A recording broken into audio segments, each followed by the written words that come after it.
Hello friends, इस video में हम लोग केमिस्ट्री के एक और क्वेश्चन को ट्रिक से सॉल्व करेंगे। क्वेश्चन कौन सा होगा? क्वेश्चन नंबर 64 को ट्रिक से सॉल्व करेंगे। इसमें काफ़ी इंटरेस्टिंग ट्रिक लगाएंगे। ट्रिक कब लगाना? ट्रिक तब लगाना जब एक्चुअल मेथड से क्वेश्चन सॉल्व करना नहीं आता है। अगर एक्चुअल मेथड से क्वेश्चन सॉल्व करना आता है तब एक्चुअल मेथड से ही क्वेश्चन को सॉल्व करोगे, तब ट्रिक नहीं लगाओगे। ठीक है, तो पहले जो क्वेश्चन एक्चुअल मेथड से सॉल्व हो जाता है उस सभी को एक्चुअल मेथड से सॉल्व कर लोगे।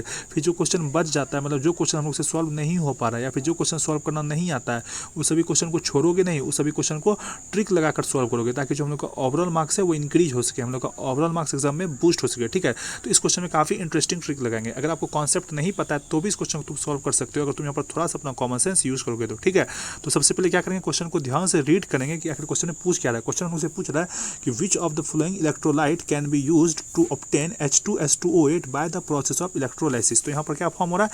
यहाँ पर हम लोग का फॉर्म हो रहा है H2S2O8। तो H2S2O8 फॉर्म होने के लिए क्या क्या क्या रिक्वायर है? H2S2O8 फॉर्म होने के लिए अपने को हाइड्रोजन एटम की रिक्वायरमेंट है, फिर सल्फर एटम की रिक्वायरमेंट है और ऑक्सीजन एटम की रिक्वायरमेंट है। ये तीनों एटम की हम लोग को रिक्वायरमेंट है H2S2O8 अगर फॉर्म करना है तो। ठीक है, तो अगर तुम ऑप्शन नंबर 1 को यहाँ पर रीड करो तो ऑप्शन नंबर 1 में क्या दे रखा है? ऑप्शन नंबर 1 में दे रखा है dilute solution of sodium sulphate. तो हम लोग सोडियम सल्फेट का फॉर्मूला जानते हैं, क्या होता है? Na2SO4 होता है। ठीक है, तो Na2SO4 में अपना सल्फर एटम तो है और ऑक्सीजन एटम भी है, पर हाइड्रोजन एटम नहीं है। जबकि H2S2O8 फॉर्म होने के लिए अपने को हाइड्रोजन एटम, सल्फर एटम और ऑक्सीजन एटम तीनों एटम की रिक्वायरमेंट है, जो कि Na2SO4 में नहीं है। Na2SO4 में सल्फर एटम है, ऑक्सीजन एटम है, पर हाइड्रोजन एटम नहीं है। तो ऑप्शन 1 का होने का चांसेस 0 है। तो ऑप्शन नंबर 1 को क्या करोगे? एलिमिनेट कर दोगे। तो ऑप्शन नंबर 1 को एलिमिनेट कर दे। अब अगर तुम ऑप्शन नंबर 4 को यहाँ पर रीड करो तो ऑप्शन नंबर 4 में भी सेम दे रखा है acidified dilute solution of sodium sulphate. यहाँ पर भी सोडियम सल्फेट ही दे रखा है। सोडियम सल्फेट का फॉर्मूला होता है Na2SO4। तो इसमें सल्फर और ऑक्सीजन एटम है, पर यहाँ पर हाइड्रोजन एटम नहीं है। तो ऑप्शन नंबर 4 का भी होने के चांसेस 0 है। ठीक है,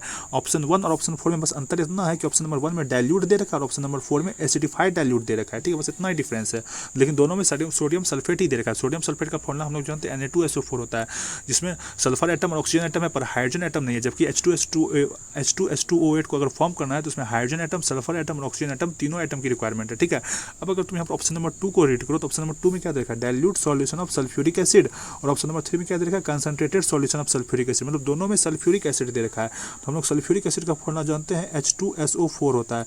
तो सल्फ्यूरिक एसिड में अपना हाइड्रोजन एटम भी प्रेजेंट है, फिर सल्फर एटम भी प्रेजेंट है और ऑक्सीजन एटम भी प्रेजेंट है। मतलब वो तीनों एटम प्रेजेंट है जो कि रिक्वायर्ड है H2S2O8 फॉर्म करने के लिए। ठीक है, तो ऑप्शन 2, ऑप्शन 3 दोनों ऑप्शन में से कोई एक ऑप्शन हो सकता है, इस दोनों को एलिमिनेट नहीं कर सकते।